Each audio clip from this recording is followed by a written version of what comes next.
Today we're going to look at building a Google form. Very simple. You start off in Google Docs. Whether or not you use Google Docs for anything else, this is a pretty nifty feature. Makes your life a little bit easier. So if you prefer to use OpenOffice to edit your documents, that's fine. But you come over and you click Create New, and you just click Form. And it does a lot of stuff automatically for you. This form is alternate due date for observations. And I'll type that in here. You cannot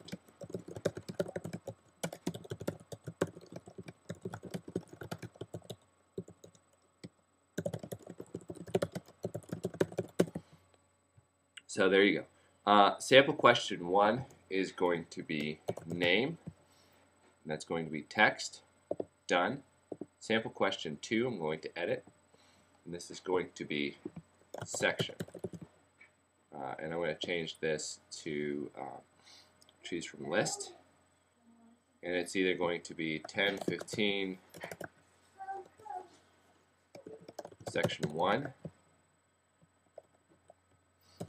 or 11, 45, section 2.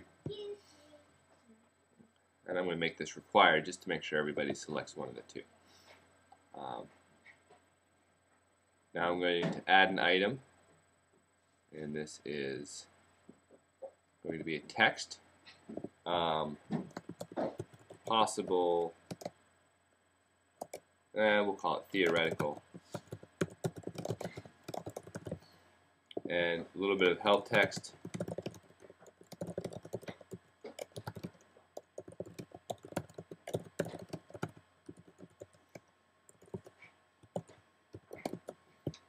Text, I'm just going to leave that as text. I could make it a paragraph. And I'm going to make this also required. Now there was something that I wanted to put in here, but I didn't remember, so I'm going to make another text box, and I'm going to call this which observation. I'm going to say, please indicate which observation number. We'll just call it number. And I'm going to call that text, so you can say the first observation, second observation, whatever. And I'm going to make this required as well. Done. Now I want this to be above the theoretical due date, so I just click and drag it up there.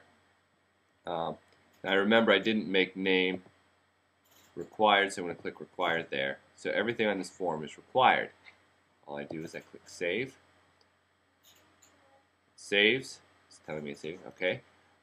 More actions. I want to embed this in the Moodle, so I'm going to click embed, and there is my URL and all that information. So then I come over here, and I must apply a variable value. And this is going to be alternate observation due date. Tell me when you can get your observations done. And now down here under the full text, this little button right here, you're going to see on a lot of WYSIWYG editors, what you see is what you get. And it is edit, toggle HTML source, edit the HTML code, whatever. You want to click on that, and it'll let you, you notice it says you're in text mode, use the whatever button, this button over here, to get back to the WYSIWYG mode. So I'm going to click this. This embeds my code here. And honestly, I don't need to know anything about this code to be able to use this form. So I come down here, I click Save and Display, and you can see right away that it put up everything here. Observation, I could select section 1 or 2.